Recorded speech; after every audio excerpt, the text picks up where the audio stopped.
Are you a Missouri patient looking for other options besides your local dispensary?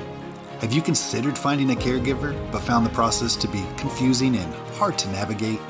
We understand, and that's why we created Farmers Market, Missouri's freelance marketplace for licensed caregivers to conveniently offer their services to Missouri patients. Sign up today at farmersmarket.com.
Everybody, welcome to another episode of Top Shelf with Big V, Zach, and Stuart on the news. He's here. Pretty cool. Dab in, everybody. Yeah, I forgot I don't need as big a dab with this terp slurper. Right? Oh, yeah, man, be careful. You remember what happened last week. time. I couldn't hardly breathe last week, man. Yeah. Turf slurper ain't playing, man. Death will come upon swift wings. It will. To those who don't respect the terp slurper. Yabba dabba do. Got some Skittles here. Woo. I've been practicing with the terp slurper, so I know how to smoke on it now. I can actually breathe after I hit it. It's all about practice. Oh, man. Woo! Ooh, gotta love the dab in. You know, with it being Tuesday, or what is it, Tuesday, we should do a double dab in, I think. Tuesday. 2 dabs on this day of Double Tuesday? dab. Double dab. Okay. Double dab. Double dab because it's Yeah. Tuesday. TW. Tuesday. Right? Tuesday. Two. And evidently it won't happen for Oh, like yeah. 2,400 years or 400 something. years. How many? 400 years. 400 years? Well, that's That not means even that it's been long, 400 years since it's done it before. The only thing that does kind of suck about this terp slurper is it takes a little longer. Takes a little longer. I just love what I got. I figure if I love what I got, then it'll be multiplied. Right. I don't know how that transfers to this. But More bongs, more e-nails. more, bigger, Yeah, there you go. stronger, faster. All right. Able to melt big dabs. Is like, Giant globs. yay. All right. Woo. Oh, yeah.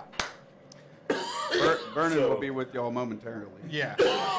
Yes, I will be. So make sure you tag somebody in the Yep. comments here so you can get put in the Wheel of Dank For sure. And then we for have the our drawings. we have our trivia that we'll be Top getting shelf to. trivia. Yeah, right. It'll be a little different tonight. It's going to be a little bit, yeah. Yep, it'll be a little different. Why? We're going to do. We have some video. We have a special interview for you guys tonight with Ethan Tampy. Ethan Tampy. So we're going to structure the show a little different tonight. So you got to stick around.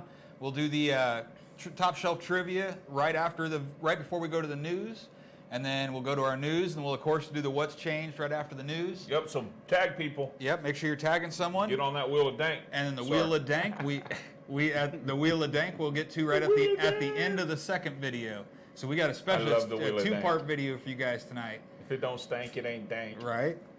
Okay. Man. Triple dab. Triple Triple dab. To hell with it. A triple dab. All There right. you do it, Stuart. Go, Stuart.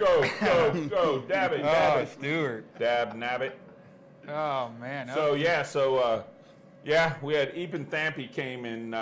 We provided a platform for John Payne, Yep. Eric McSwain. Yep. John Payne with Legal Mode 2022.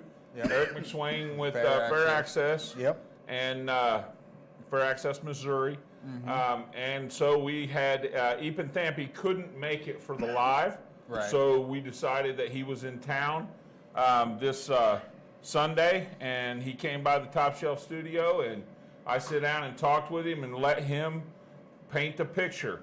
Now, I'll just say now that, our views are not necessarily the views of Ethan Tampy. Right. But we want to give you guys the platform, bring you the information so you can make a decision. This, you know what? Let's talk about this when we come back from a word from our sponsors. Good plan. Welcome to Kansas City Cannabis, your hometown, locally owned and operated cannabis dispensary. Our friendly and knowledgeable staff will guide you through your journey to wellness. Patients first is our guiding mantra, and we'll continue to bring quality, affordable medicine to the patients of Missouri. Kansas City Cannabis Company, inspiring wellness. Now open in Kearney and Blue Springs. Coming soon to Lake Lotawana and Excelsior Springs. For location, hours, and current menu, visit kccannabis.org.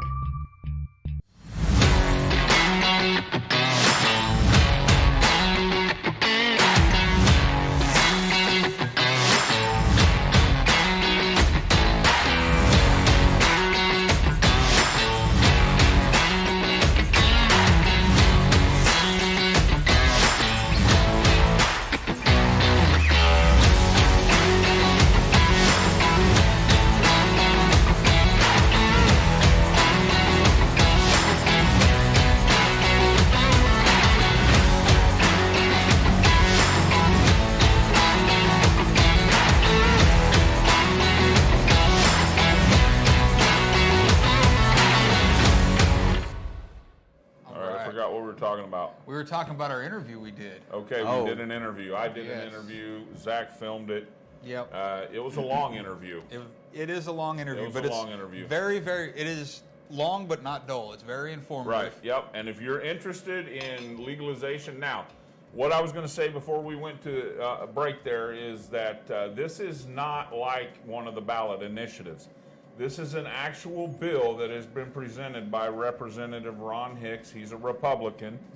I'm not sure where he's from or anything. I don't know. I didn't dig that deep. St. But- Charles County, I Huh? believe. St. Charles County. St. Charles Yeah, County, something sounds like good. But don't quote me on that. Maybe. I heard that from Probably. a third party. So And you heard it from a third party too. So That's like a St. sixth Charles County. party. That's like sixth party, man. So we have a lot of parties. Anyways, so this is a bill that has already been sent to the House, I believe, and it legalizes cannabis in Missouri, and there's a lot of good points to it. You know, so if this happens, then we won't vote on that bill. We have to, if this is something that you want to back, and you think this is something you want to get behind, then you'll have to convince, and we'll have to convince our representatives to vote for this. Okay, so that's what kind of bill this is. So, yeah. Yep, from St. Charles County, correct. St. Charles, okay. Yep. Boom, memory. Yep. Right on. So, what else we got right now? You know what? I think we just got the video, you know, and again, like we said at the beginning, remember to tag someone to get on the wheel of Dank, and we had trivia and what's changed. But, you know, it was a great conversation. It was very informative. Please listen attentively, and yeah, we'll probably try to interact with you as much as we can in the comments, and so that we can get your guys' input and your opinions on this stuff. So let's go to it. Here's the interview with Ethan Tampy. Ethan Tampy. There you go. I always get the backwards. The H is backwards. The name's kind of a tongue twister. For me, it is when I'm heavily medicated. So right. Here we go, man. Kick it to it. The opinions of our guests are not necessarily that of Top Shelf. Hey, we've all been hearing all the buzz about what's going on with recreational cannabis in the state of Missouri over the last couple months. And we've been trying to bring you that latest updates as much as we can on Top Shelf. Lately, what's going on in Jeff City? There's a big push in Jeff City right now. Some lawmakers are getting involved. And this past Tuesday, a Republican Missouri lawmaker unveiled a bill to tax and regulate adult use cannabis in the state. It would provide opportunities for expungements, authorize social consumption, such as like consumption lounges, and permit cannabis businesses to claim tax deductions with the state, and a lot of other things that are very interesting to me. Republican Ron Hicks filed the legislation titled Cannabis Freedom Act. He said that the measure was drafted in a way that thoughtfully incorporates elements from every marijuana bill filed this session to create a free but tightly regulated market for legal cannabis. What will this legislation accomplish as drafted? Well, here to talk to us about it today, we have Ethan Tampy in the Top Shelf studio. So tell us a little bit about yourself for our followers who may not be familiar with who you are. Well, Ethan Tampy. I grew up in St. Louis, went to Parkway North High School, went to Mizzou, studied economics and math, got into the wine business, and then someone handed me a bag of weed. It was all over then, wasn't it? You know, and the wine business was a great introduction to cannabis because grapes are an agricultural commodity, right? And that was a very good way to understand this other agriculture, right? You know, and I did everything in the wine business except sell for a distributor. But you know, I did field work in vineyards. I did a little work in a winery. Did work in a lab at Mizzou at the Institute for Continental Enology and Viticulture. And then in service side, you know, so worked in a couple of restaurants, ran a couple of wine lists, worked in a retail wine operation.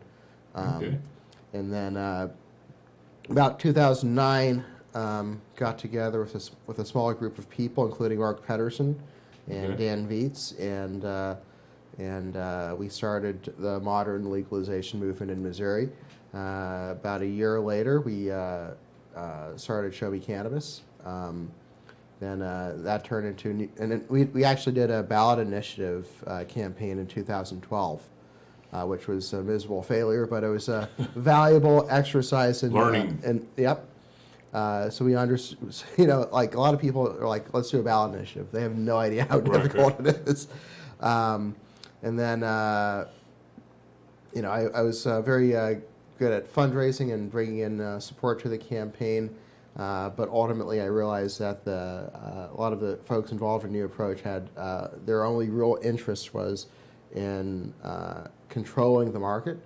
And so this whole idea of license caps really starts in around 2013, 14. And that didn't set well with you. Missouri's an agricultural state. Yeah, It's not absolutely. like it's not like it's not like you have to get a license to grow soybean or corn. The first time I went out to California with Ed Rosenthal, actually. Wow. I got introduced to a bunch of growers in Santa Rosa, and I got taken out to this 2-acre plot of cannabis, and dude's hand watering his plants, and I'm like, bro, I got. There's better ways. You ever hear of drip irrigation? But you go to Mizzou, at the in the ag school, we train kids to run 50,000 acres. Right. Right. Right. And you think about the history of Missouri. We were the nation's #1 hemp producer. Right. As us in Kentucky. Pierre Laclede, who founded St. Louis, was a hemp trader, Right. Yeah. among other things. But Well, my fourth grade grandfather, John Hoddle, was a hemp farmer in Virginia. wow. So that's pretty cool. Yep, I mean, it has been or it used to be a staple agricultural, crop here in the United States. Yeah, so in 2014, went up to the Capitol in Jefferson City, and I've always been super connected with people and different interest groups, right? But I knew State Representative Paul Kurtman. He's a former Marine from Pacific, and I think he now lives in Washington, Missouri. But I was like, "Hey, Paul, you gotta do something about this agricultural hemp deal." So he filed the bill for us. So that was the first time the lawmaker said, "Hey, this is a great idea. Let's do Right. this." And it took us 4 years to pass that bill, and a 5th year to actually get the program funded to open it. But I had a client out in Lexington, Missouri, and we had the first legal hemp harvest in since Really? Prohibition. Yep, Nice. that was that was a moment. Dude, that's epic, is Yep. what that is. That's like you've really been around, man. You're like in Missouri, you're an OG of the legalization movement, man. You could say that. Yeah, dude, you're ground floor guy. You're responsible Yep. for the hemp legalization, man. Yep. So yeah, that rocks, dude. So as far as cannabis legalization, tell us about your affiliation with Ron Hicks and what's going on with that. I think it was 2014, right? So we had a medical marijuana bill filed in the House. It was Representative Dave Hinson from St. Clair, Franklin County, right? And I think it's 2004, but we had a hearing in the Emerging Issues Committee in the House of Representatives, and it was a great hearing. We had all kinds of testimony. There was special needs mothers, veterans, cancer patients, even my friend Gary Wiegert, who's a ex-cop from St. Louis, came and testified Wow. for the bill. And we're walking out of the hearing room after the hearing, and one of the lawmakers says, "Hey, Ron, you got some water in your sleeve." And Ron Hicks, this tall guy, real skinny, he says, "Hey, oh, that's bong water." I was like, I got to know this guy. Right, yeah. So that's how I know Ron Hicks he was on the emerging issue. And that's what you're just kind of like, what did he just say? You know what? That's one of those. To me, that's one of those universal moments where the connection's made. Yep.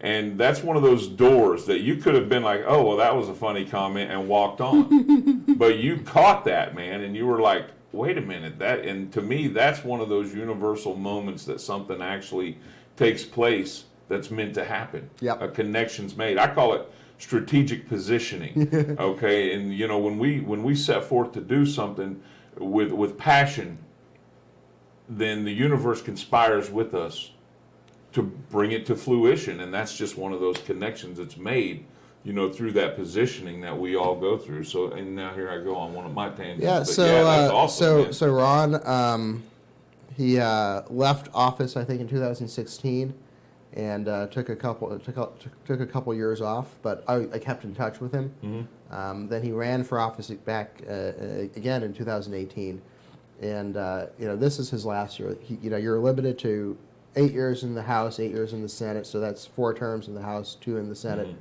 But this is Ron's last year. He lives in Darden Prairie. He's the state representative for that district. All right. He used to be a cop, and then he was a logistics guy for the Navy. He was a contractor for the Navy. That's a resume. Yeah. Yeah, he's got some stories. We always kept in touch. I definitely appreciated what he was trying to do. And then this past December, we saw Governor Parson. He said to St. Louis Public Radio, my old friend from college, Jason Rosenbaum, was interviewing him. Okay. And Governor Parson said, I'm paraphrasing, but Parson said, I prefer that the legislature takes up the legalization issue. And so I called Ron up, and Ron's like, that's our go signal, right? Mm-hmm. So, we began taking input from, we reached out to a lot of people, said, hey, what do you want to see? What we ended up doing was we took every marijuana bill that had been filed over the last 2 years, put it into one packet. And then we reached out to the folks in Oklahoma because they're the most free market medical marijuana program in the country. And actually last year they had a bill that was trying to restrict the number of licenses. And this was interesting because, they don't have a limit on licenses. They have like 9,000, 10,000 marijuana businesses it's crazy. in Oklahoma. It's Wild West down there. Yep. Kind of like Michigan when it went legal. Yep. So the Oklahomans told us, like, look, we tried to do the license cap thing. It didn't work. We got so much blowback from the public. It was like, okay, this is not a good idea. Mm-hmm. But what happened was, so what's happening in Oklahoma is actually there is an issue.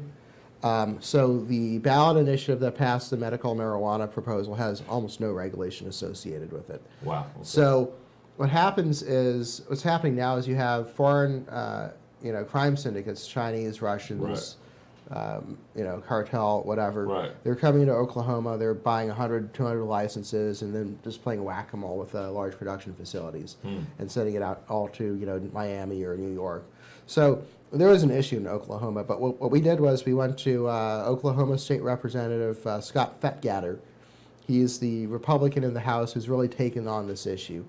And we said, hey, clearly the people of Oklahoma don't support restricting opportunity, but you do have some issues. How do we deal with them? So the regulatory framework that we have in Ron Hicks's bill is largely derived from what the Oklahomans told us. Okay. So you still have to apply. So trying to avoid the problems that they've seen in Oklahoma while trying to give as free a market as possible. Correct. At the same time. Correct. Gotcha. So all the regulation, all the compliance in the Cannabis Freedom Act is intended. Okay, so you have to show us your bank account. You have to show us where your money's from. You have to do a background check. All of these things. You have to show us your water source, your power source, your projections. You have to do it. We have to have seed to sale tracking. But once you check all those boxes, the sky's your limit. So the metric's still going to be in place. Basically, is that what I'm hearing? Metric or BioTrack, or if there's another company out there that has a viable seed to sale tracking. Okay. See, I don't know of any. All I know is Metric because that's what I hear. So yeah, there's also BioTrack. I think they're out of Florida. Oh, right on.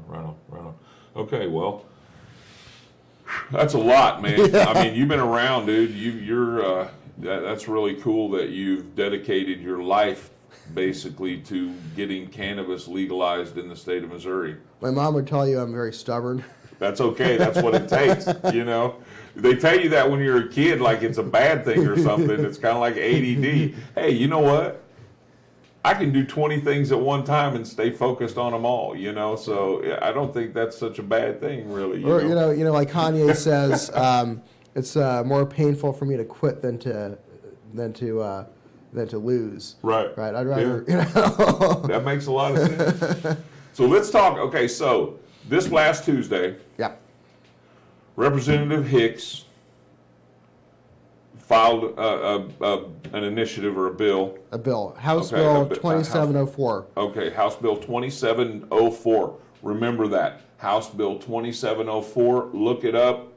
Go to house.mo.gov, and there's a little box there that says, where you can search legislation, and you type in 2704, it'll come right up. 2704. Read about it. Educate yourself on it past what we're going to talk about here, because that's the only way you can make an informed decision and do what needs to be done. So we're going to talk about what's in the bill. Yes. But I also want to highlight a key difference between us and Yes. Legal Missouri and Fair Please. Access is that advancing legislation through the Missouri General Assembly is as much about process as it is about product, right? Okay. So we've come up with a lot of great ideas. Mm-hmm. We're not saying it's perfect, but this process is designed to bring in all stakeholders, including adversarial ones. I want to talk and debate and have it out with everyone who agrees with me or doesn't agree with me. Right. Right. Okay. Get it out on the table. Yeah. So this process, so the problem with, in my mind, the problem with these ballot initiative groups is that they come up with this wish list of what they want or what their people are paying them to put in that initiative. Right. And then you have the choice of yes or no. Right. Exactly. Right? You don't have the choice of do I get input and say this line is worded incorrectly or this idea is Right. not great, Okay. And one of the ideas I don't like about the Fair Access or the Legal Missouri campaign is that they both have these possession limits. Which Sure. we don't have possession limits in the state of Missouri Well, for actually, alcohol. that goes right into what I want to talk about here next is I want to talk about possession, home cultivation, how this is going to affect the present medical, specifically home cultivation. We don't and touch the all that. medical marijuana program. Nothing on medical, so it doesn't affect the medical marijuana program at all. The medical I like that. marijuana- It shouldn't. It shouldn't. The medical marijuana program is in the Constitution. Uh-huh. We've got a proposal that creates a fully legal adult use framework, and then all the other bills, from expungement to offender release, So let's banking. tell us about it. Expungement, offender release. We don't, banking. We have a section in there that says marijuana odor is not probable cause for a warrantless search. There's a lot of stuff in there. Tighten up language on background checks. So yeah, and that's some of the stuff I was reading. Like, okay, so and I'm going to get a few specifics. So it's in there for like, if this bill passes, me as a cannabis consumer and a cultivator, I would personally be able to have 12 plants. Correct. Okay, now, do I have to register those plants? No. Do I have to register my grow? No. Nobody even knows I'm growing. How does that work? In the state of Missouri, you're allowed to, I think, distill 50 gallons of liquor. Right. You don't have to register that Don't with the have state. to. And right. Now, if there's a fire on your property and cops come in and you have, and you're distilling, thousands of liters, Right. there's an issue. Right. If you're obviously a commercial, distillery and you're selling moonshine on the black market. We got a lot of yeah. moonshiners in the Ozarks. You know what? Hey, I'm not even gonna say it. My family, has been known to run a load of liquor here and there once in a while back in the day, from what I hear. Yeah. So 12 plants for a cultivator. Okay. No possession limits. Which Correct. That's the only correct way. No possession limits is the only correct way. We talked to a lot of cops, including your sheriff here in Clay County, Will Aiken. We talked to a lot of cops, right? And let me tell you, the sentiment I've been getting from law enforcement is, we don't care about marijuana. Yeah. We don't want to deal with it. The people want it. It's still the law that we have to enforce.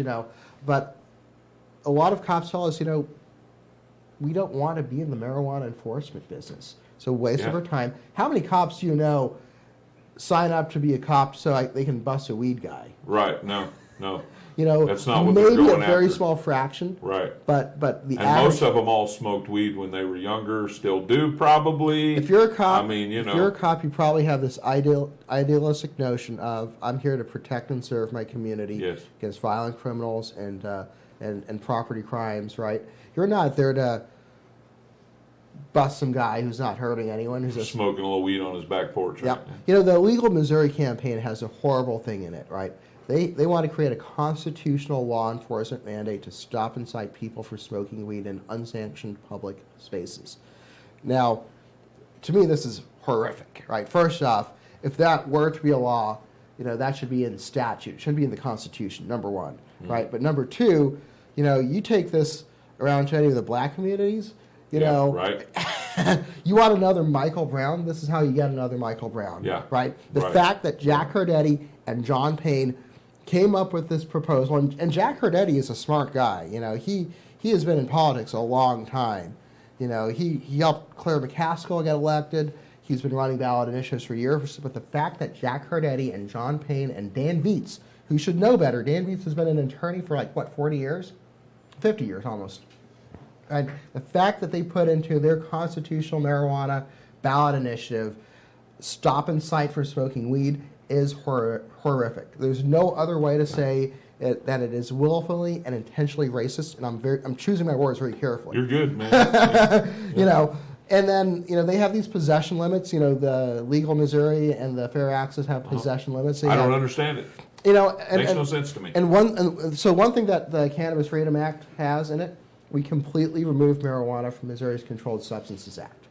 I think that's actually a first in the nation thing. No other state has actually done that. Wow, Yeah. that's amazing.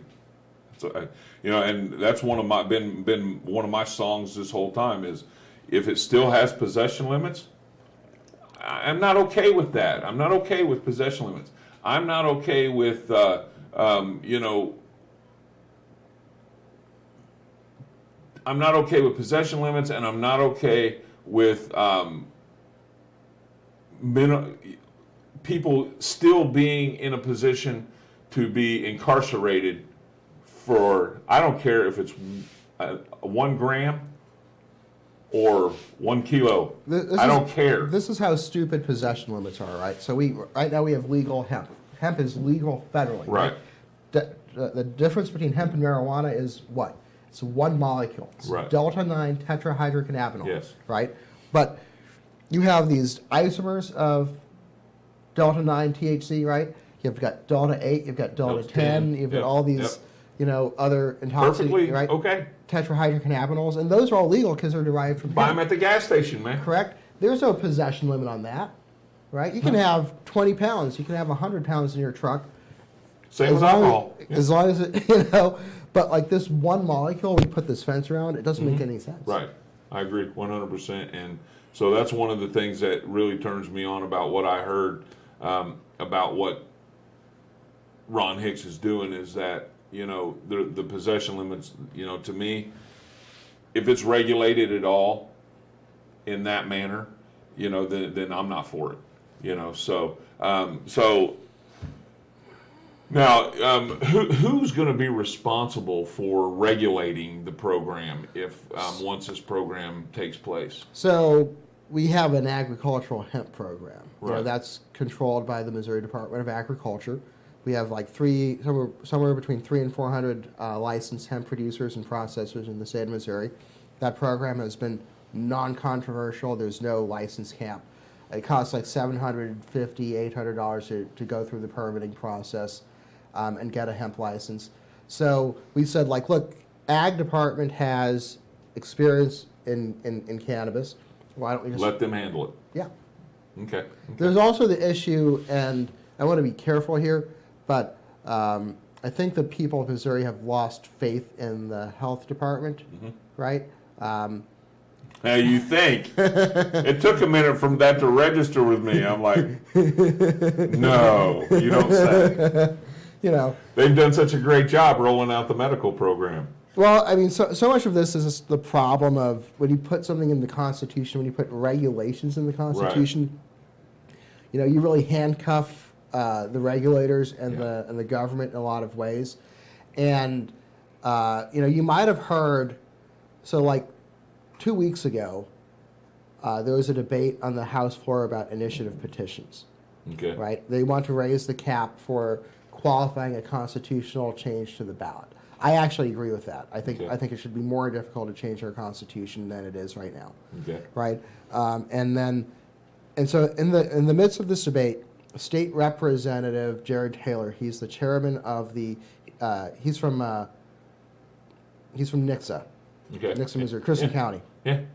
I used to build hot rods in Nixon, Missouri. Nice. So anyway, Representative Taylor stands up on the floor. He's the chairman of the Special Committee on Governmental Oversight. He stands up and says, we had this medical marijuana ballot initiative. Everyone voted for it because everyone wants medical marijuana, right? And what we found was there was actual fraud and corruption in the licensing process, right? Wow. And that was very pointed Yeah. words, right? And he all but named the lobbyists for Mocan Trade and Legal Missouri, you know, and pointed the finger at them. And then he was followed by State Representative Ben Baker. Ben Baker is a very conservative Christian pastor from Neosho, Missouri. Mm-hmm. And Ben Baker, I'm going to quote him here, he says, if you give me the choice between pot on every corner or governmental corruption, I'll take pot on every corner because the effects of governmental corruption are much more long-lasting and negative, right? And Absolutely. This was in direct response to, so the Mocan trade lobbyists are going around the Capitol saying, oh, look at Oklahoma, it's a Wild West. It's nuts out there, right? But Ben Baker from Neosho, you know, which is not too far from the Oklahoma border, he stands up and he says, you know, give us pot on every corner. You know, it's better than the corruption or the appearance of corruption that has been created in the medical marijuana licensing process. Wow, that's crazy. I'll tell you what, man, this is great. So we're going to take a break here, and then we're going to come back. We have to go to the news, so we'll come back here in just a little bit, and I want to talk a little bit more about the how this is going to affect home cultivators and the little guy. When we come back, we're going to touch on that, and then we'll move on into social equity and consumer protections and stuff like that. So we'll be right back.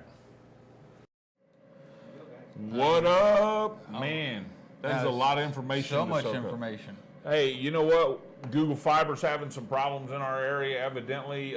Dave looked it up and confirmed that, so sorry if there's some cutting out and whatnot. Go back and watch this again. Yeah. I think once we get past this Google Fiber issue, that it'll all straighten out if you think you've missed anything. But Right. man, that is a lot of information to soak up. It is. So But a lot of good information. absolutely. But hey, we're going to go ahead and do a contest here. Yeah. Give away some beans and some slaps. Yeah, we have a trivia question. So our trivia question tonight, who founded the first, I didn't put the first, but who founded the High Times Cannabis Cup? Who founded it? Yeah, who was the founding original person that did that? person? Yeah. The founding person. Person, it is a person, not a company. It's a person. It's Yes. not. Yes, it's not an animal. No, it's not an animal. It's not a business. Martian. It's Nope. not an extraterrestrial. It is not an element. It's not. It is a person. Well, I It's guess a person. It's made of So- elements. It's elemental. Yep. It's elemental, So yeah. y'all figure it out. We're gonna go to the news, and that's how we're rolling tonight. We got to keep on mark. So yep. Whoever figures it out, we'll probably announce it in the comment section. Just keep watching. Are you a Missouri patient looking for other options besides your local dispensary? Have you considered finding a caregiver but found the process to be confusing and hard to navigate?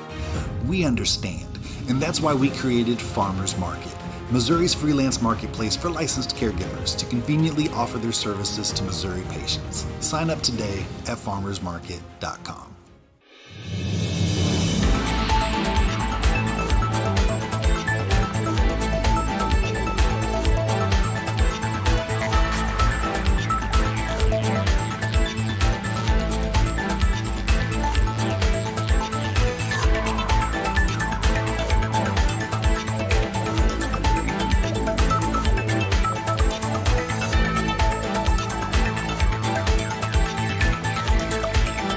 It's time for the Top Shelf Weekly Update with Stuart Wells.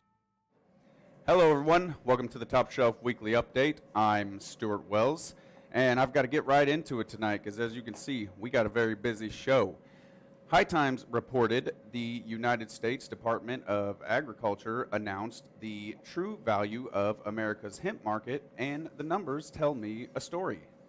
Hemp grown for flour, for instance, was much more valuable than hemp grown for industrial purposes, well, obviously. And even though production levels are down, industrial hemp growers did plant 54,152 total acres for all purposes, and 33,480 acres of those were harvested. U.S. hemp production in the open was valued at $712 million in total. Production of that hemp was grown under protection of the United States was valued at $112 million. The total area of hemp fields under protection totaled 15.6 million square feet, and floral hemp production was estimated at 19.7 million pounds, worth about $623 million. For more information, you can access the full report on the NASS website, nass.usda.gov.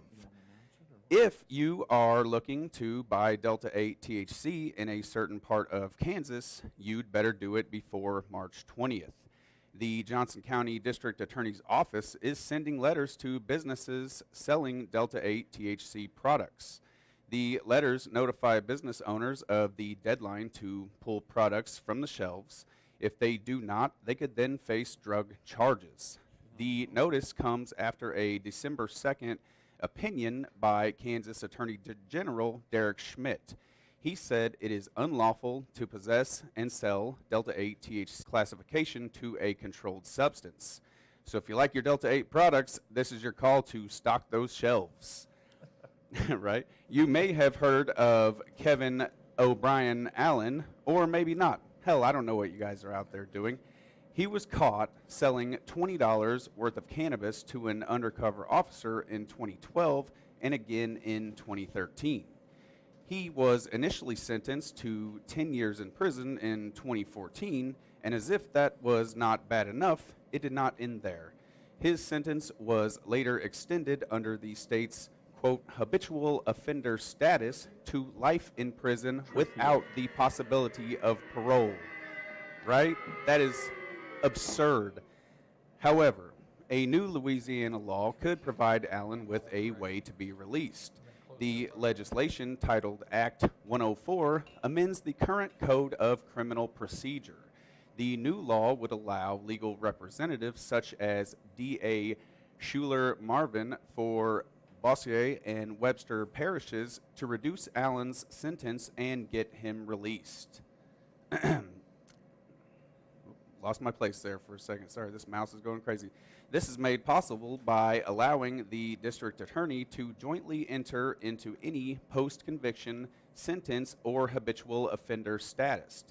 The Last Prisoner Project launched the campaign #FreeKevinAllen on February 15th to bring awareness to the situation. The organization provides pre-written scripts to contact legal representatives such as the district attorney and the assistant district attorney to petition their assistance in helping Allen's case. Come on, man. Let this guy out like yesterday. Life in prison for weed? You have got to be kidding me. So moving on to some slightly better news for California cannabis producers. California cannabis growers such as Autumn Brands, a greenhouse cultivator in Santa Barbara County, are experiencing an uptick in wholesale prices. A bear run in California's volatile wholesale cannabis market appears to be over. The price of bulk flower, which hit rock bottom in November and squeezed growers financially, is starting to rebound amid an uptick in sales, according to several operators who told MJ Biz Daily they closed the books on a high note last month.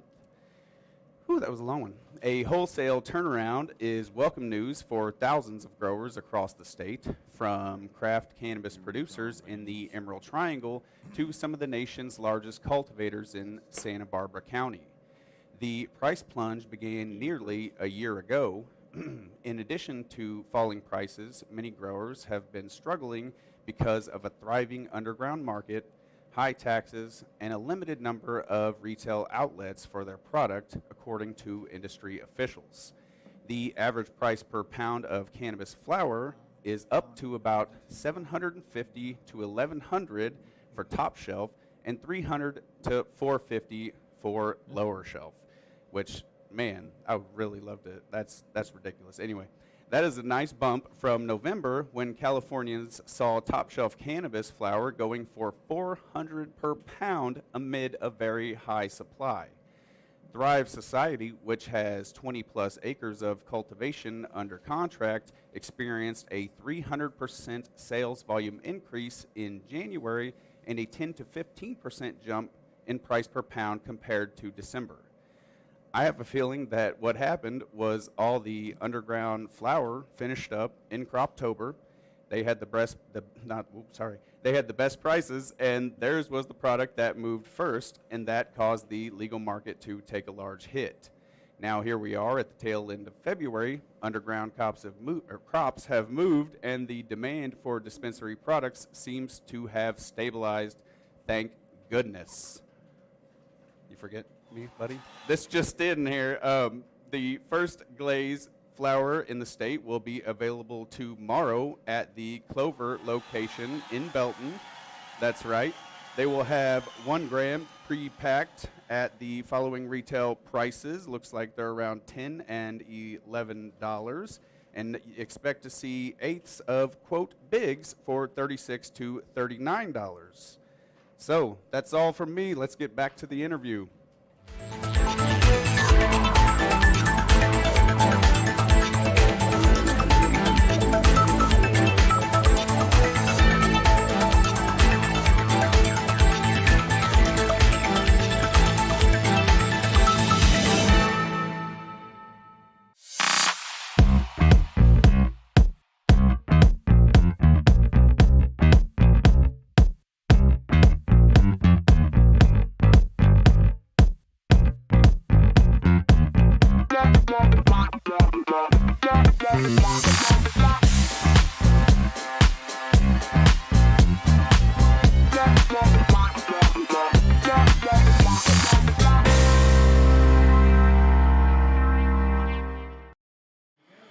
What's going on? Yeah, Welcome man. back. Couple tongue twisters there. Dab deuce.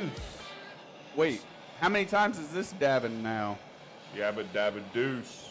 Right. Well, so we did have a winner on the trivia question. It was Rachel Nafzinger. We announced it in the yeah. And Congrats, Rachel. Yep. So Rachel, you win. Congrats. We looked it up. yes, we did. According We looked up at the Wikipedia. real answer. We did. right. So you got some 10 killers from the Weed Snobs. Good stuff. From what I've And heard. these are, yeah, I think this is kind of a cool cross. It's let's see, chocolate mimosa times glue mosa, and Yes. those are both from Redbeards, and these are photo regs, so these will have males, so you have to keep an eye on that. So kind of by proxy, it is kind of Redbeard shit. So Right? In Yep. a way, definitely. It's like some In a way. some descendants. in a way. So Oh, and yeah, all man. these cool slaps, man. Man, we that's got tasty stuff. we loaded down the slaps. Anybody got tonight. the what's changed yet? All right, so we're gonna do the same thing with the what's changed, huh? Some We'll look forward and we'll announce it when we get in the video. Yep. Oh, Go man. ahead, take a good look Well, because we we're gotta going go into to the video. judges. We gotta let them have time to look. Yep. Take a good look. Take a good look at what might be changed somewhere. So anyway, we got to get back to this interview because it's kind of long, Yep. and we're getting ready to get into some really cool subjects. We're going to talk about how this is going to affect the home grow and the little guys in the market, Yeah. you know. So yeah, hey man, let's go ahead and get back to it. So we are back here with Ethan Tampy, and we're going to be we're talking about the bill that was presented this past Tuesday, April. Oh, wow, April. Okay, I don't even know what month I'm in. February what? What was the date? You better take that one. I think we filed it on February 14th. February 14th, Valentine's Day. That's right. It was last Tuesday, wasn't Yep. it? So it was. We were here doing Top Shelf, and they were filing bills and getting things done. So One of the things I want to talk about even is the legislation says that adults could contract with licensed growers to cultivate 12 plants on their behalf also, kind of like the caregiver program now. Correct. Now, is there a limit on how many, like, what if I got 10 friends that want me to grow plants for them? Can I grow 12 plants for each 10 friends? We like it. You like it. I like it too. Yep. I love it, man. And you know, one thing that I saw that really turned me on was that me, as not as a medical grower, but as a personal cultivator at my home garden, I could actually go to a processing facility and work with them to have them process my cannabis into concentrates, drinks, edibles, whatever it may be. Now, with that, will I be able to market that to a dispensary that's legal, or is that for my personal use? It wouldn't be in the seed to sale tracking system if you did that. So Okay. no, you wouldn't be So able no. to. But I'd be able to give that to friends because Yep. this is, you can actually give and gift cannabis. There's no legislation against that. yeah, correct? so Christina Thompson from Show Me Cannabis Freedom actually approached us about explicitly including language about sharing, and it was like, okay, this makes sense. Right. You know. Okay. So it's in there. I mean, if you- we can, like, right now, the medical cannabis program, we all sit here on our show and we dab and we do our thing and we have our smoke session. We all have our individual legally purchased or legally grown cannabis that we use, and we're very careful to stay compliant. Yeah, I mean, if you had As far as you know. if you had if you were brewing your own beer, you could pop one and give me one. That's completely legal. Right. I don't see any difference with cannabis. I agree. And so with this, we would be able to share cannabis on set or in public or wherever it's permitted to, let's say, drink alcohol, you could smoke cannabis, Basically, but So not inside because there's, we actually create a first in the nation hospitality permitting program. yes, that's, So we allow lodging establishments, bars, restaurants, and caterers to get a hospitality permit to serve marijuana or a marijuana product, or to have a consumption space, right? So Right, like a consumption, yeah. we do have a restriction there that you want to have it segregated if it's a smoking area, Sure. right? So that makes sense. because of the smoke. Yes. Well, and that's one of the things like this, the event that we're doing now, a lot of people are asking, well, are we going to be able to consume cannabis inside? Well, I don't think with the current liquor laws that the event venue is going to permit you to consume cannabis inside where there's alcohol being served, because there is going to be a cash bar at our event. But outside, on the patio, on the sidewalk, whatever, with this, cannabis could be consumed in those locations. Yep. And that's exciting. That's how it needs to be. Look, what I don't want is I don't want to be left like a dog begging for scraps at the master's table. You go down Okay. to Crossroads, the music venue, I saw Sublime Grinders, there not too long ago. right? Yeah. People smoke weed there anyway. Oh yeah, right? of course we did. all we're saying is that the venue operator and the artist should have a legal way to capture some of that revenue, Yes. right? Yeah. I should be able to go there, and Sublime should have a merch table where I can buy a cross-branded blunt. Yeah, they can I have, agree. Canagars, Canagars, all the fun Yep. shit we don't get here Yep, yet, right? yep. Yeah. So I agree totally, man. I'm down with it, and that honestly, that what I'm hearing coming from him is that a lot of the stuff that I've been saying that I had a problem with these initiatives that are on for a petition is like done away with this bill. And we have to focus in on as much freedom as we can possibly get at this time.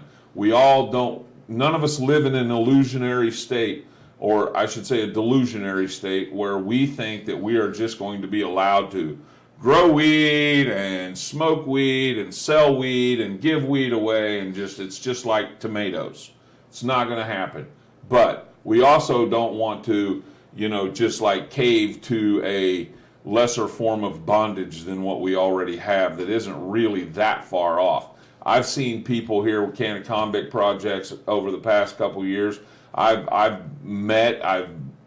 been able to make the acquaintance of several really, really good people that have done years of their life in the penitentiary for cannabis.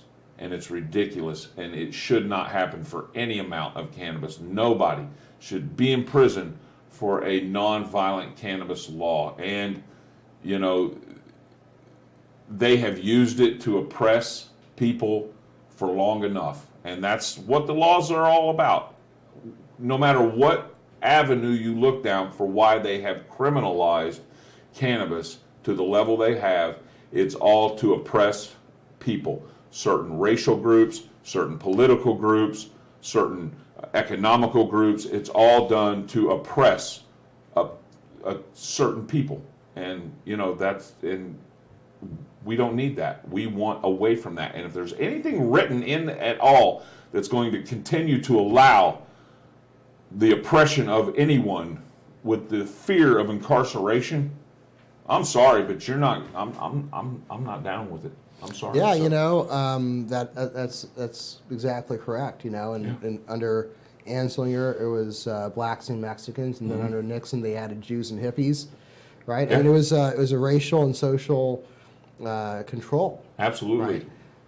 Absolutely, 100%. You know, and then you know there's a lot of buzz around just the word marijuana. Yeah. Okay, you know, now initially the word marijuana was not a negative word, but they put that negative connotation on it to demonize Yep.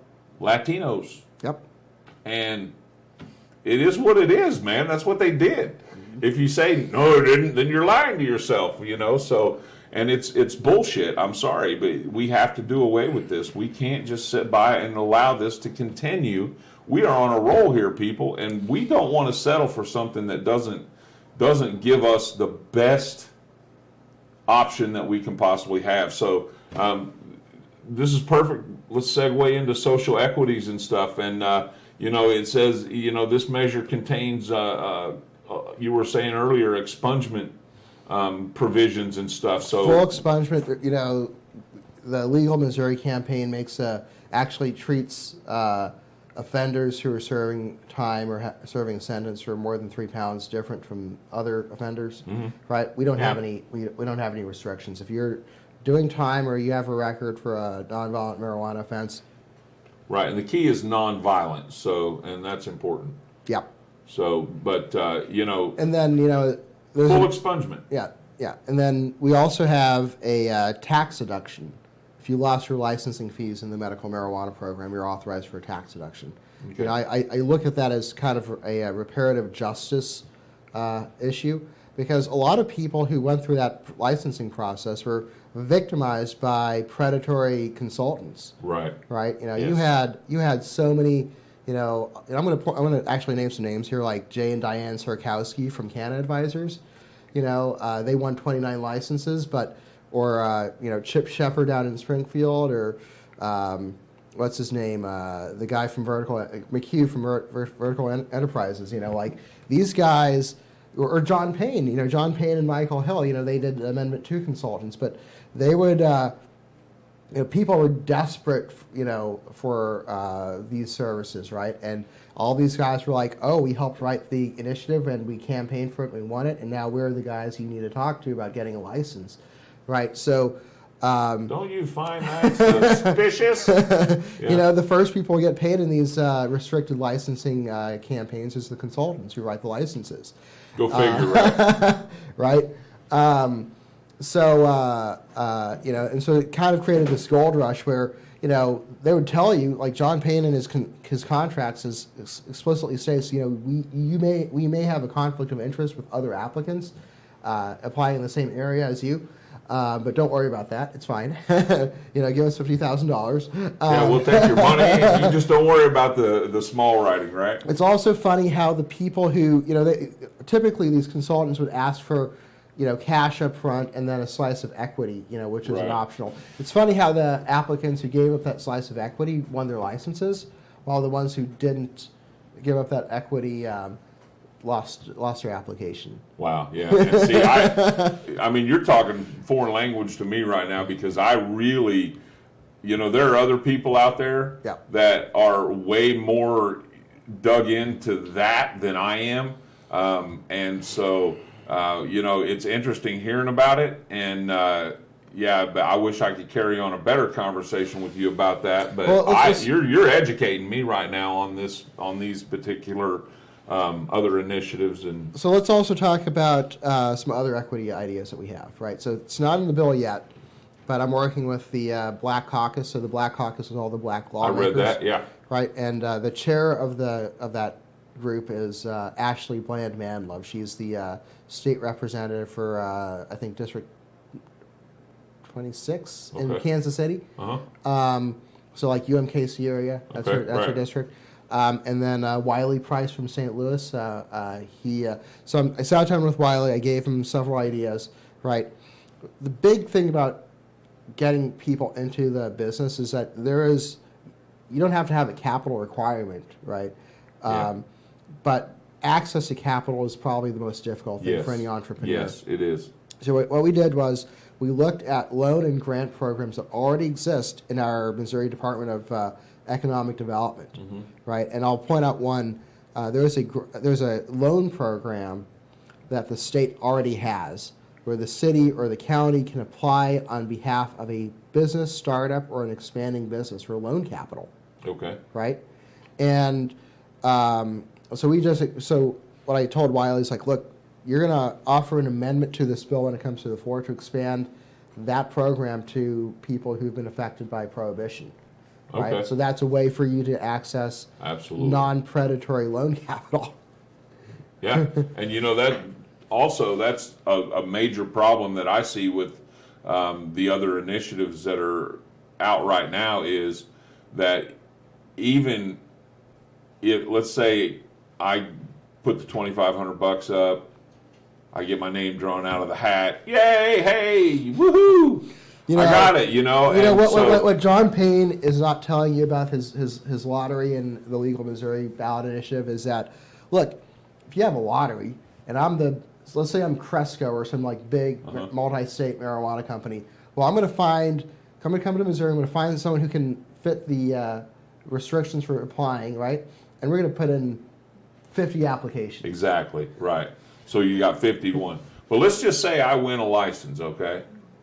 And I can go open my own micro grow op, my own craft cannabis grow and vertical, whatever, because that's kind of, I think, what they said they had presented. That's great, okay? But now, again, we talked about this a little earlier. I've got to come up with probably a minimum of $250,000 to be able to open this facility and to pass all the tracking and, the seed to sale and get hooked up with metric and all that.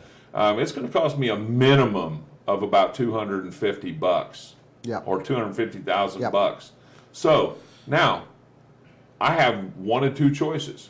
I can either refinance my house and get all I can get out of that, go take out a signature loan on my truck, go down here, scrape the money together with everything I can and put this toward that facility if I can get that money together. Have investors, or maybe I got money with, I got a little bit of a deep pocket and I can throw out $250 and not care. I'm personally not in that position.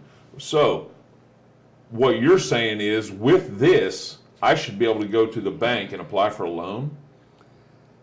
Well, or am I? That's tricky because of the federal prohibition. Okay. That's where the access to capital gets tricky. So, but our state has loan programs, and this is for small through the businesses. State loan programs. So I think it's a no-brainer. If we qualified for one of those, then we could be able to gain the funding to have that. So, and that's going to be geared toward people who need it the most, people who don't have access to it, people who, for whatever reasons, demographic, race, whatever, have been overwhelmingly affected by prohibition. Yeah.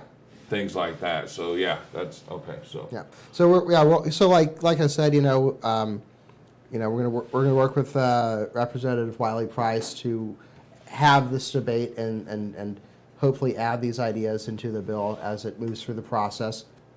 We'll have a committee hearing in the House, hopefully in the next couple of weeks. We'll see. we'll have then the bill will go to the House floor, right? We have a pretty good idea that we'll have a vote to pass it, and then Okay. we go to the Senate. So the Senate's where we need a lot of help. Okay.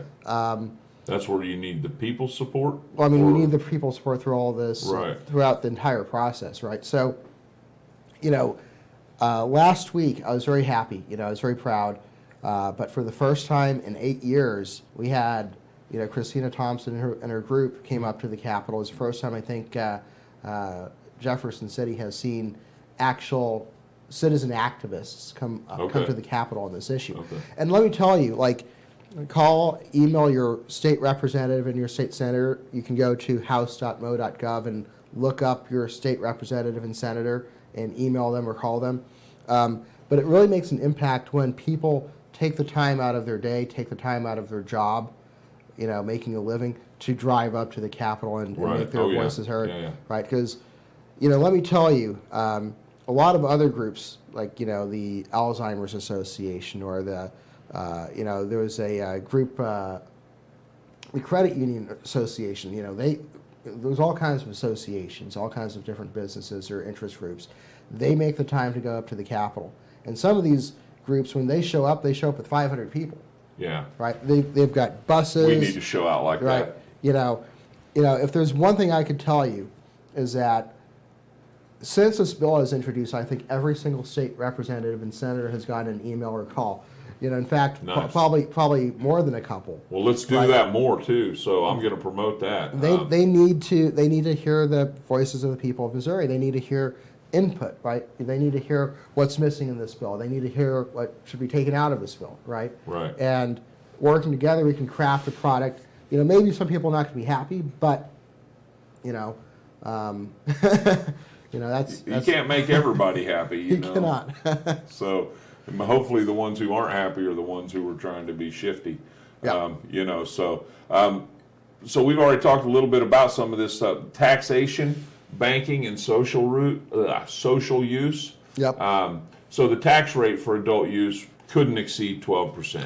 We're already hearing from state representatives that that's going to be a topic of debate. Spoke to Representative Shane Roden. He's, I think, the chairman of the Public Safety Committee. He's a cop. He's very pro-cannabis, but he came up to us and he said, look, 12%, that's too high. Gotcha. He's like, should be no more than 4%, right? Because we don't want to have a tax rate that's so high that it keeps people out of the legal market, Sure. right? And I actually agree with him on Yeah, that, I right? agree. And it's notable that it's coming from a cop, Right. because, well, first off, he's pro-cannabis, but, he gets that high taxes Yes.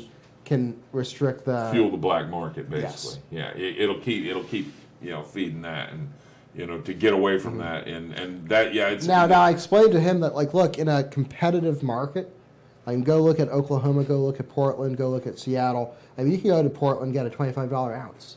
yeah, It's not going to be the greatest product, right. but, you can get get it. You can go to the dispensary, you can go get a $25 ounce, you get a $50 ounce, and so when you're paying that kind of prices, 5%, 10%, that's not... It's not that big of an impact. I'll take that. Now, where will the tax dollars go? So in the bill as written, we say teacher salaries, first responder pensions, and the Veterans Commission. I can already tell you that there's going to be debate over that. We have some input from folks who want a 0.5% or 1% to go to volunteer firefighters. Sounds great to me. Right? Yeah. Yeah. So community support programs and stuff like that. Yeah. What tax dollars should go for, right? And then Too bad they can't go to the schools and things like that. Then Representative Jim Murphy came to us and he said, look, I'm fine with taxing it, but why do we have to, in the bill, delegate the destination for those funds? Why can't we just Right. put it into general revenue and let the legislature allocate it as they see fit through the budget process? That's a very reasonable point of view. I don't have a problem with that. I think when you have to specifically target a destination for the taxes, I think you create a whole world of problems. They did it with pari-mutuel betting and gambling when they opened up the casinos. Yep. They targeted it to schools look, this is just like this is a cherry on the pie for them to get the stuff passed, because it gets people on board. We're gonna give veterans the money. We're gonna give little kids the money. We're gonna give it to orphans. So to me, that's just kind of like, hey, let's just sweeten this up so people will back it. Yeah, that was an issue I had with the New Approach Missouri campaign. Is like 4% tax to the veterans. I have a couple problems with that. Right, number one, in the state of Missouri, we don't tax medicine. Like, it's not like you can go get some albuterol or some, Adderall or whatever other medicine is prescribed to you, and there's not like there's a tax on it. Right. Right.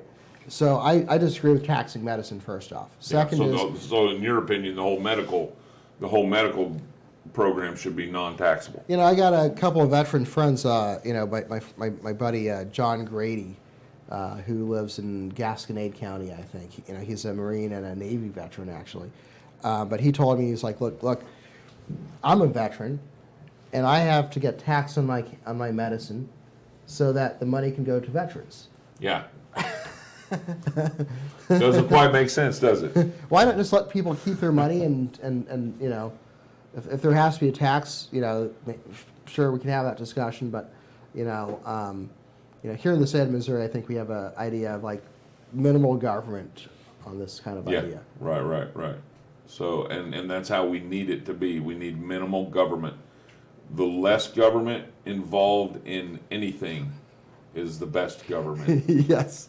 And I know I said less, but anyway, that's how we do it. So there are some restrictions and some room for improvement. Mm-hmm. So I'm going to quote here Hicks. I specifically incorporated tight regulatory compliance and enforcement requirements developed by Oklahoma, and we talked about this earlier, developed by Oklahoma Republican Scott Fetgatter. Yep. He said that adding the goal here was to prevent criminal syndicates from gaming any licensing protocol to divert marijuana to illegal markets in other states. And that's what you were talking about earlier with Oklahoma, and where the larger crime syndicates have come in and bought up all these licenses, and now they're taking all the product and shipping it to other states. And basically we've and there's another marijuana legalization movement out there that is just legalize it. It should be free like tomatoes. And my biggest concern with that was that you're going to open up the market for cartels, for big criminal organizations to come in and buy up hundreds of acres and plant fields of cannabis, and it's not going to do anything to help, fight international drug trafficking. Well, it wouldn't be international anymore, because it'd all be being grown right here legally in the state of Missouri and then taken out state. So, last June or July, Supreme Court Justice Clarence Thomas said the federal government has its foot half in and half out the door on this issue, right? And that's putting states in a bad position where there's a lot of traps, right? So on one side, you have the trap of restricting licenses. Every single market where there's restricted licenses, there's allegations and investigations, and in a lot of cases, convictions for political bribery and corruption, right? In 2018 or 19, the Federal Bureau of Investigation actually put out a national bulletin saying, watch out for bribery and corruption in restricted license markets. We can't have that. We can't have that, Right, yeah. The other difficulty is what we just talked about, right? If you have a free market, well, then you have the risk that people are going to divert marijuana to illegal interstate markets. Now, the federal government is the only entity that can solve that problem, right? Sure. By legalizing marijuana federally and allowing for interstate commerce, that'll solve a lot of problems, right? Yeah. So hopefully we've got a regulatory system and a protocol that will allow Missouri to protect opportunity, protect the consumer, remediate some of the harms of prohibition, right? At the same time, Congress has got to act. Yeah. Congress has got to act. I'm proud to be working with an old friend of mine, Taylor Burks, who's running for Congress in mid-Missouri. And we're seeing candidates like him all across the country saying, if I'm elected, this whole federal prohibition is going to end. Wow. Right? We need that. Yeah, we need do. that. We definitely need that. And part of what we were doing in Representative Hicks' bill is hopefully setting up Missouri to compete in that broader national market, right? Let me tell you something. You go down to the Boot Hill, to Penobscot or Dunklin County, it's like the best place in the world to grow cannabis. Oh, I right? imagine, yeah. You dig down 6 Soil's foot. rich. I mean, yeah. You know, sandy soils, rich soils. You dig down 6 foot, you hit water. And that's where you get 350 bushel an acre of corn, right? Right. That's so that acreage and in the Boot Hill is just ideal. The alluvial floodplain of the Missouri is ideal area for cannabis agriculture. I think that's why it's so good over in Independence, and I say that, and it's funny, but that whole area over there used to be hemp farms, Yep. and the water table is, like you say, it's very, very high there. All of that area out there in eastern east of 210, actually really east of 435 there, all out for several miles. It's just a huge water table under there, so a lot of people don't understand that. So Sugar Creek sits on a lake. I can't tell you the future, but when federal prohibition of marijuana is lifted, it would make sense that Missouri is a exporter, right? Yeah, because absolutely, we have the soil, we have the climate, we have the water, and we have the infrastructure. yes, We can get a product. I mean, you drive down south, 20 minutes to Kansas City. You have 7 highways. You have the river. You have 2 airports. I mean, you want to get something to a global market, you can do it out of Kansas City. and we're right in the middle of the country. So, Yep. All right. So you know what? One last thing I really, and we've kind of touched on it throughout here, but just in a nutshell. Okay, we've got Sham Dogan. Shamed Dogan. Shamed. Yep. Sham. You can tell I'm from the military, right? Everybody's shamming. Shamed Dogan. So Shamed Legal Mode Dogan. 2022 and fair access. So we actually took a lot of the language from Ron Hicks' bill from Shamed's proposal. Okay. And, he's a state representative from St. Louis. Right now, he's running for St. Louis County executive. So his head's in that game. And I've been friends with Shamed for a long time. He's a great champion for freedom. He came into the legislature in 2015 in his first term. And the first thing he did was filed a bill to release Jeff Mizanski from prison. Okay. Right, and that passed out of the House. And when Governor Nixon saw he was about to pass the Senate and come to his desk and he'd be put on the spot, he signed the commutation. Wow. Awesome. and Jay Nixon was not a very clemency. He wasn't ready to do that. He was not a very merciful governor. Now But he got it done. I do want to shout out, though, our current governor, Mike Parson. He's a former Polk County sheriff. Then he went to the state house. Then he went to the state senate, and now he's in office as governor, right? And he has signed in the last year, I think, somewhere in the neighborhood of 200 full pardons and probably 24 commutations, including Robert Franklin. Robert Franklin got out, and then last week he signed a commutation for a woman who was serving like a decade or two for marijuana. Really? But Governor Parson is really setting an example from the state of Missouri for every other governor of how to use your clemency pen in a merciful, compassionate, and justice-oriented way. Sure. Right? Because, one of the things I think people forget about is that governors have power. The president has power to use the clemency pen, right? Right. To show justice and show mercy. Yes. Right? And mercy is a part of justice. Absolutely. Right? You show mercy when someone is sentenced to a sentence that's too harsh or is unjust, or Absolutely. Or has rehabilitated themselves, or showing mercy is not an act of a weak person. No, it's no. an act of a strong It person. very much right? is. It takes a lot. Yes. Right? It takes an understanding of people as individuals, as it takes an understanding of what your citizens and what your voters want. And I can't be happier to see Governor Parson using his clemency pen in this way. Awesome. Awesome. I'm glad to hear that. And you know, we've got this expungement thing in this in Representative Hicks' bill, but honestly, we're going to go tell the governor, like, look, this expungement deal is going to be expensive, right? Because you're going to have to go to the court. You're going to say, hey, I've got this conviction. Can you expunge it? There's going to be a judge who's going to have to take up his time to do it.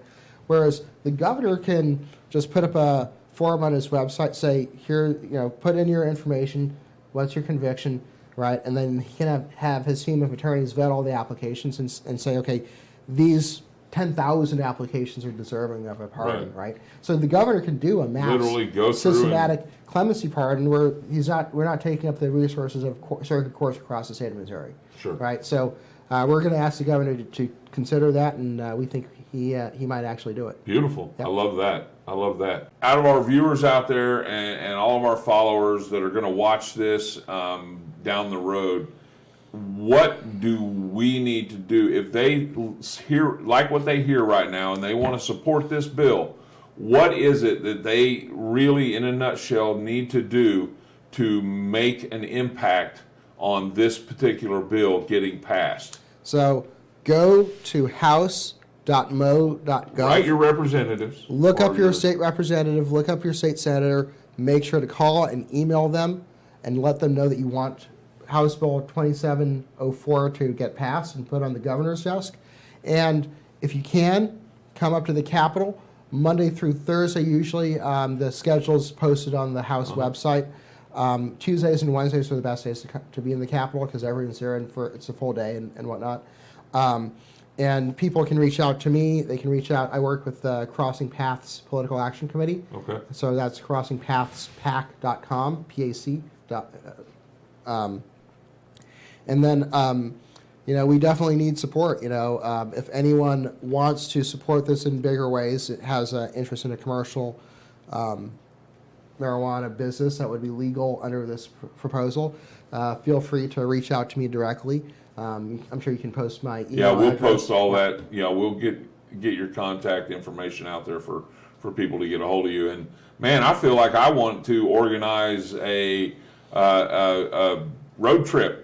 Get as many people as I can. Is there a specific time or a specific day that would be best for, like, is there something happening specifically that would amplify 500 people showing up at the courthouse? At the Capitol. At the Capitol, Right. that's So, what I meant. Yes, we do want to do a rally in the Capitol here in a couple of weeks. We'll have more information for you. Blow this shit up, man. Yeah, you know, and I couldn't be more excited. You know, you go up to Jefferson City, you go to the Capitol, it truly is the people's house. Every single citizen in the state has a right to be there, right? They cannot be excluded, right? And a lot of people are intimidated by the prospect, but let me tell you, every single elected official will show you respect as a Missourian when you walk into that building, right? And it's your government. You know, you have the voice, you have the power, right? You know, one of the things I've been very unhappy with these initiative petition groups is that for a long time they've been convincing people, lying to people, and saying, "Hey, don't worry about your elected officials; they're not going to listen to you." I have proven that wrong, right? I personally proven that wrong, and many of those representatives and senators and even our governor have said, we want people to be part of this process. We want our constituents to be part of this process. So you have a voice, you have an impact. If we get 500,000 people in that building, that'd be something, wouldn't it? You better believe that law is going to get to the governor's desk real quick, right? And I'm a lobbyist. I'm proud of my profession. I'm blessed to be able to make an income, you know, as an advocate, right? But there are lobbyists, there are consultants, there are groups that are corrupting or trying to corrupt the state government, right? And we need the people's voice out there saying we cannot let unelected consultants, we cannot let corrupt lobbyists dictate how our state is run. And you know, right now, with the way the current affairs of humanity, we need it more than ever.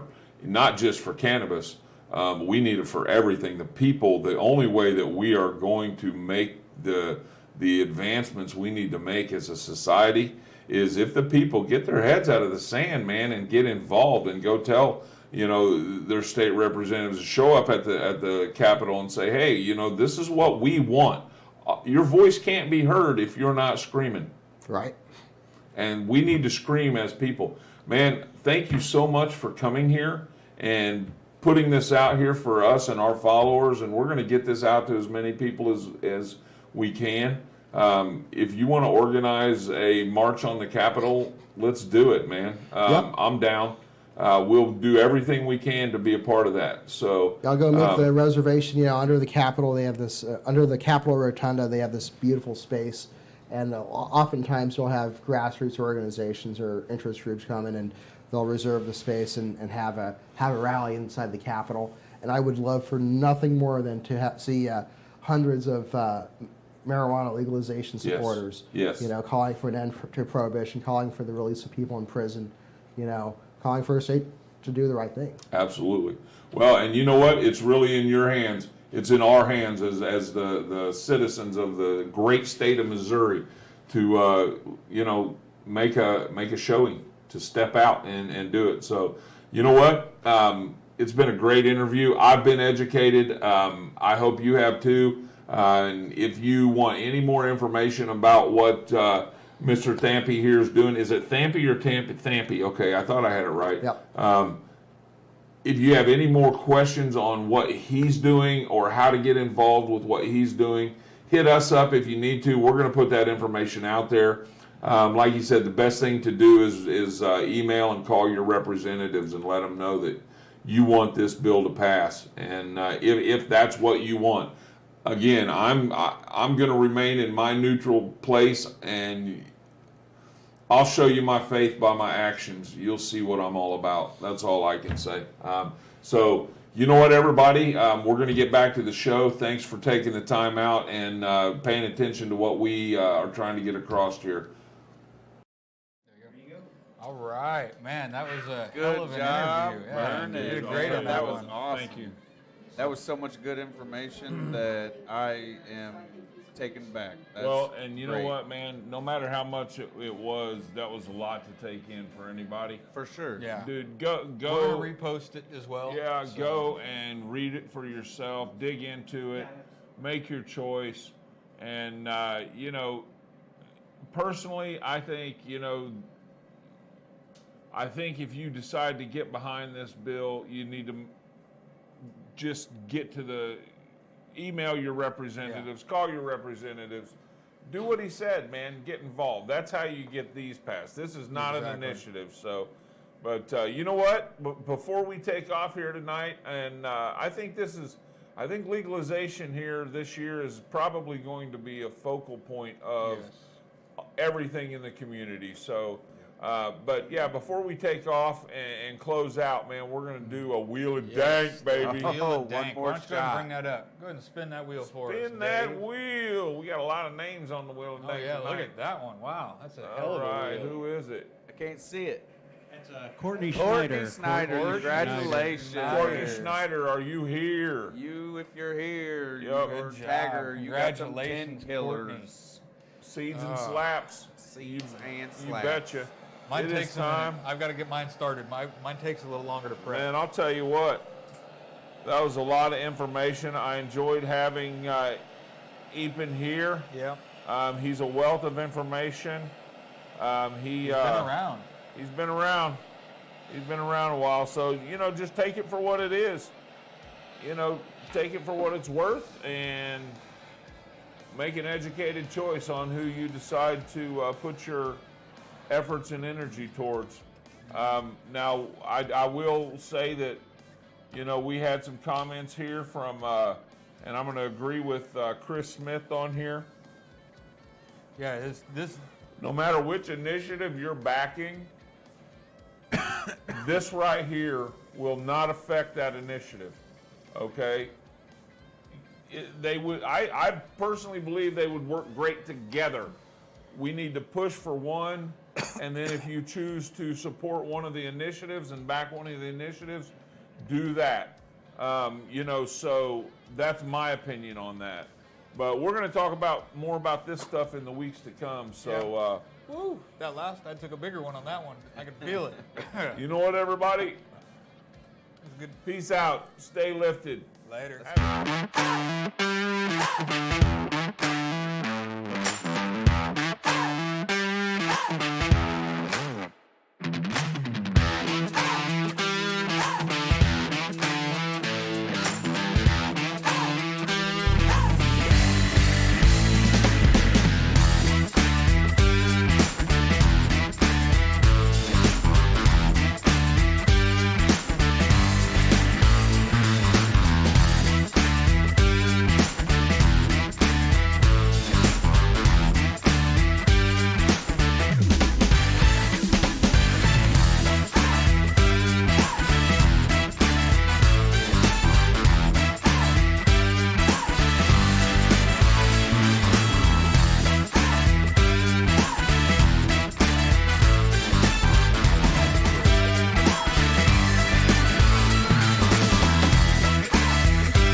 Are